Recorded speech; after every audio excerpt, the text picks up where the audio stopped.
किती वेळ असाच गप्प बसणार आहेस? सुहास प्लीज सांग, तू काही बोलणार आहेस का? का मी तुझी माफी मागत राहायचंय?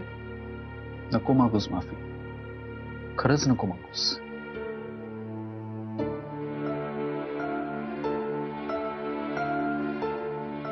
प्रिया, तू माझी माफी मागावीस अशी माझी अपेक्षा नाहीये, पण काही जखमा भरण्यासाठी वेळ तर लागतोच ना. अगदी सुरुवातीपासून मी काही गोष्टी ऑब्झर्व केल्यात तुझ्याबद्दल प्रिया, ज्या कधीच बोललो नाही तुला, पण आज सांगतो. प्रिया, तुझं टेम्परामेंट फारच विचित्र आहे, व्हेरी स्ट्रेंज. जी मैत्रीण तुला काहीतरी बोलते काय, तू भडकतेस काय आणि आपलं लग्न मोडण्यापर्यंत पोहोचतेस काय. Isn't it very strange? Priya, माझं तुझ्यावर खूप प्रेम आहे आणि मी तुझ्यासाठी अगदी काहीही करू शकतो, खरं आहे हे.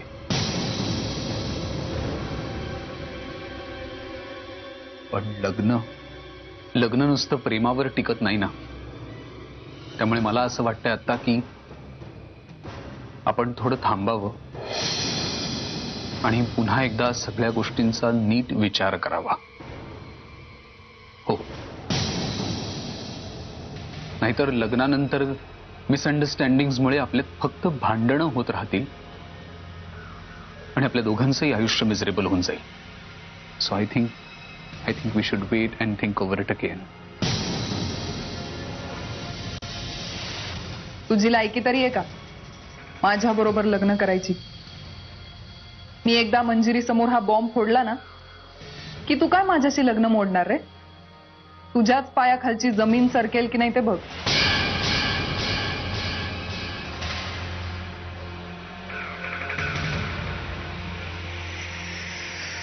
पण सुहास, तू असं कसं? मी आता जे काही बोललो प्रिया, त्या सगळं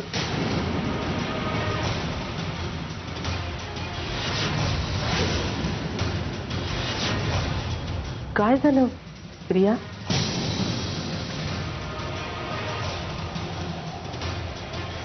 सुहासराव, काही टेन्शन आहे का?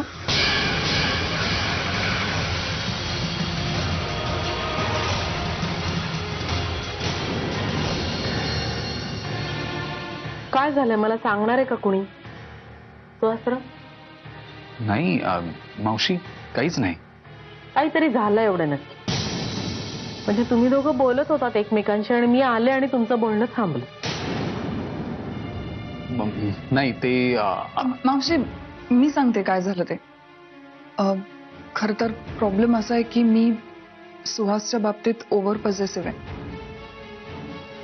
आणि या गोष्टीचा त्रास त्याला होतोय. ह्यात चूक त्याची नाहीच आहे, मला मान्य आहे चूक माझी आहे, पण सगळं कळत असूनही मला. एवढंच आहे ना?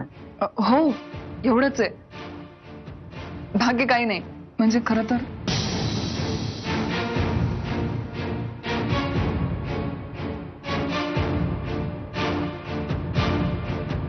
मी सुहासरावांना विचार.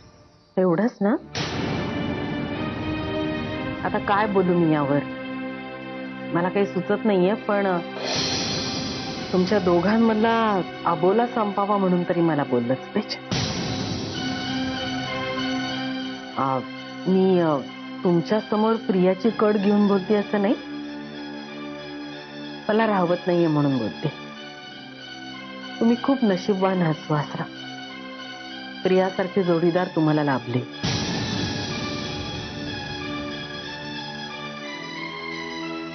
ती पोळ कधी स्वतःच्या तोंडाने सांगणार नाही तुम्हाला, पण तिचं तुमच्यावर खूप प्रेम आहे. इथे आमच्या या घरामध्ये माणसांच्या गोतावळ्यात असून सुद्धा एकटी आहे बिचारी. तिला तुमच्याशिवाय कुणी नाही हो जगामध्ये. स्त्री ही अशीच असते, ज्याच्यावर प्रेम करते त्याच्यावरून आपला जीव ओवाळून टाकते. मावशी, मी काही कमी जास्त बोलून गेले असेल तर सॉरी, माफ करा. काय राहवलं नाही म्हणून बोलले. नाही मावशी, तुम्ही योग्य तेच बोललात. रादर तुमच्यामुळे आज मला कळलं की प्रेम नुसतं असून चालत नाही, ते समजून सुद्धा घ्यावं लागतं.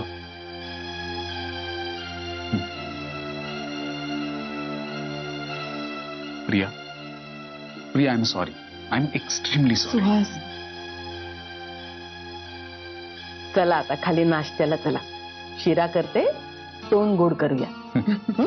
चला, चल प्रिया, या.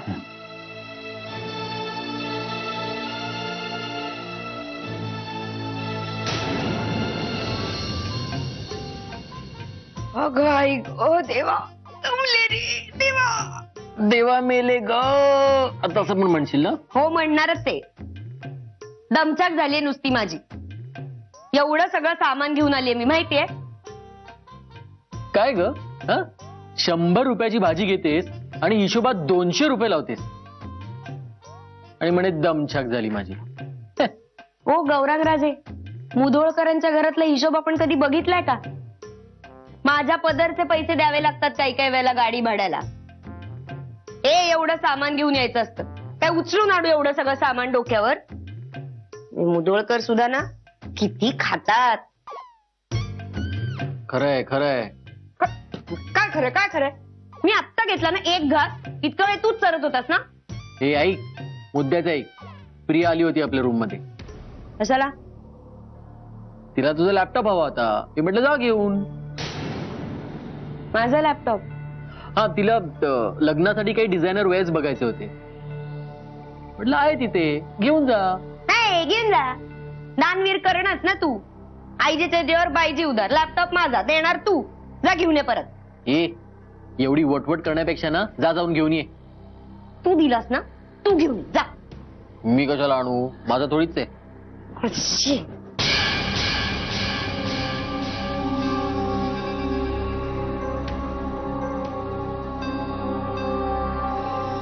काय कुठे चाललीस?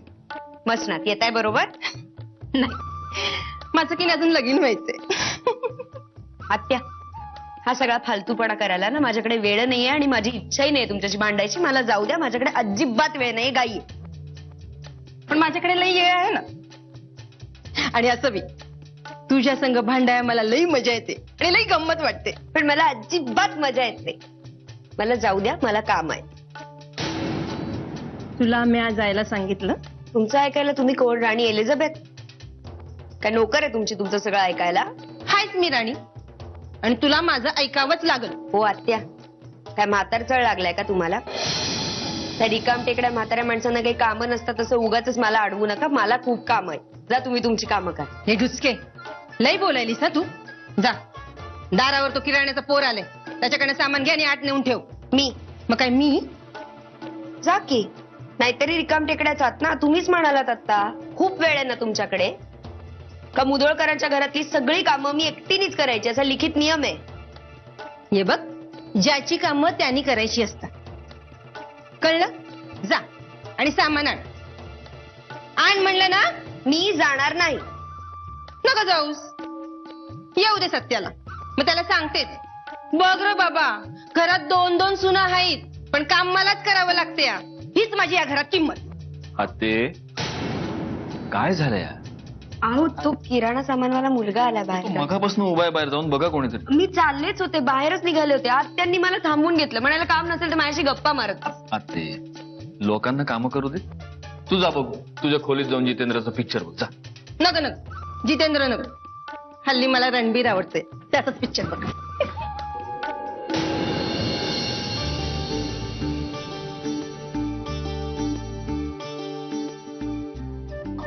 काय करताय? दार उघडाय ना. अच्छा, तू दार लावायला चाललीयस? काहीतरीच काय तुमचं. बरं, मी काय म्हणतो, प्लीज आहो, हे बघा, कोणी उगीच बघितलं ना तर. तर काय बघितलं तर काय? तू बायको आहेस माझी. सांगा बघू, सांगा सोनू, आई कोणाची आहे? सांगा बाबा ना. आई शुभ्राची आहे. कुणाची आई? आई बाबांची आहे. हो, ठीक आहे, बाबांची आहे. खुश? बरं, मी विसरून जाईन. सुहास आलाय. का म्हणजे हा काय प्रश्न झाला का? सुहास आलाय प्रियाला भेटायला. प्रियाच्या रूम मध्येच आहे. ओ ग माझ्या बच्चा.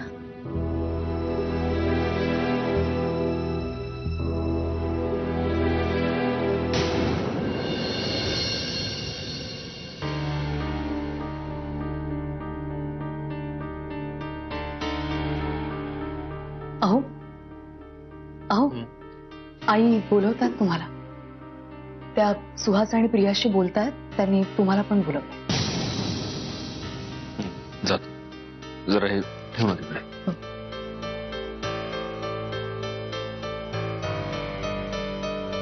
काय झालंय? काही प्रॉब्लेम नाहीये ना? कसला प्रॉब्लेम? तसं नाही. त्या दोघांशी आई काय बोलतायत मला माहिती नाही, पण सुहास आला तेव्हा खूप डिस्टर्ब होता. काय झालंय? आता म्हणजे आता मी तिथे गेल्याशिवाय मला कसं कळणार? आणि आता लग्न जवळ आलंय, मानपान खरेदी अमुक तमुक बऱ्याच गोष्टी बोलण्यासारख्या असतात. बोलत असतील ते.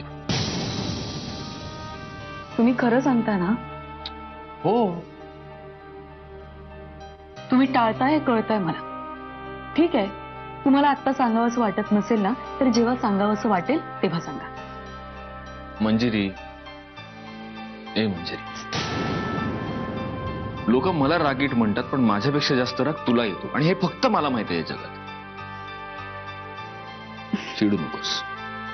बरं ऐक ना, मी काय म्हणतो. आता काय? आधी ऐक तर. म्हणजे मला असं सुचलंय की समजा आपण दोघं, म्हणजे आपण दोघंच कुठेतरी काही दिवसांसाठी बाहेर गेलो. म्हणजे ते हे म्हणतात ना, सेकंड हनीमून. हो, सेकंड हनीमून. वा, आपण दोघंच? आपण दोघंच. आणि मग शुभ्रा? ती चला चला, आईंनी बोलवलं. चला आपला विषय अर्धवट राहिलाय. मंजिरी ऐक. चला. अरे तू कुठे निघालास आता? कुठे म्हणजे पुण्याला. पुण्याला? मंजिरी मी पुण्याला राहतो, विसरलीस की काय? तसं नाही रे, पण आता प्रिया आई तुम्ही सगळे बोलत होतात ना? हो, आम्ही बोलत होतो. आणि आमच्यात आता सगळं सॉर्ट आउट सुद्धा झालं. काय सॉर्ट आउट झालं म्हणजे? काही प्रॉब्लेम होता का?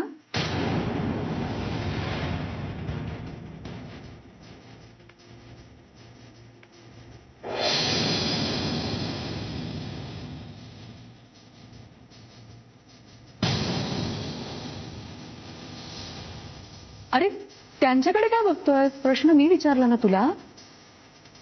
मग माझ्याकडे बघून उत्तर दे ना. नाही ग, प्रॉब्लेम कसला होणार?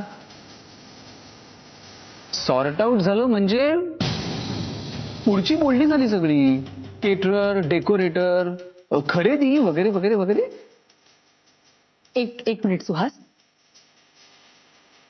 हे बघ, डेकोरेटर आणि केटररचं गौरांग भाऊजी बघणार होते आणि खरेदीचं आई बघतायत. मग काय बोलणी केली तुम्ही? मंजिरी, लग्न म्हटल्यानंतर किती झंझटी असतात तुला माहित नाहीये का? त्यात आता लग्न थाटामाटात करायचं ठरलंय म्हणजे व्याप आणखीन वाढलाय.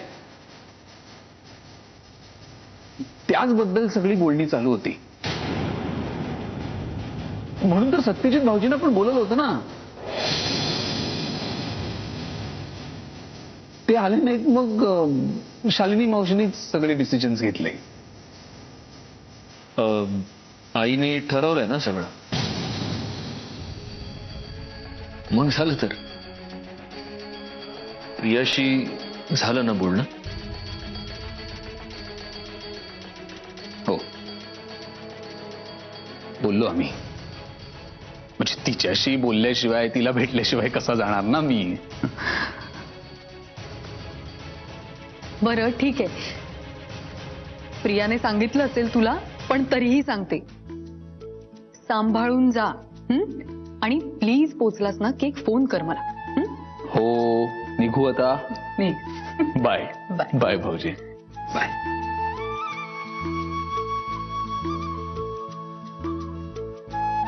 अहो अहो, सुहास आला तेव्हा केवढा टेन्शन मध्ये होता, आणि आता मंजिरी, लग्न करणारा प्रत्येक पुरुष हा टेन्शन मध्येच असतो. आता त्याचं टेन्शन तू घेणार आहेस का? तसं नाही. मग तुम्ही खरं सांगा मला प्लीज, तुम्ही माझ्यापासून काही लपवत नाही आहात ना? अहो नाही नाही. बरं, मग असा विषय अर्धवटच राहिला. मी असं म्हणत होतो की आपण लोक काहीतरी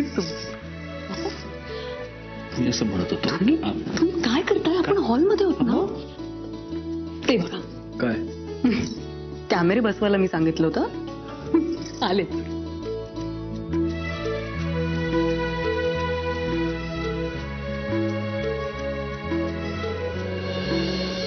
आता मगाशी कसं समजूतदारपणे वागलीस, असाच विचार नेहमी करायचा आपण.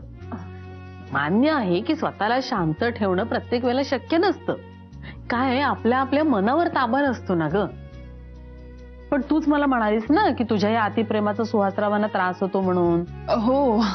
मग हे टाळायला पाहिजे तुला, कळलं का? हो, कळतंय ना.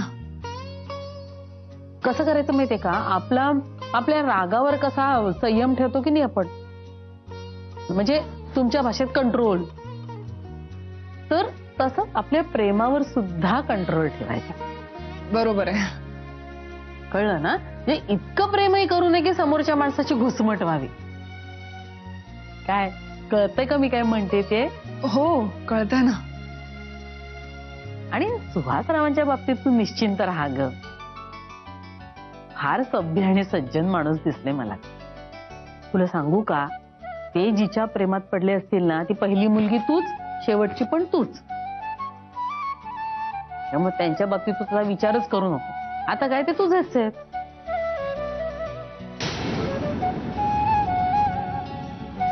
रिया, माझ्या बोलण्याकडे लक्ष नाहीये का तुझं? काय सांगते मी इतका वेळ? डोक्यात काही वेगळे विचार चालू की काय तुझ्या? काय झालं, एवढी अस्वस्थ काय आहेस तू?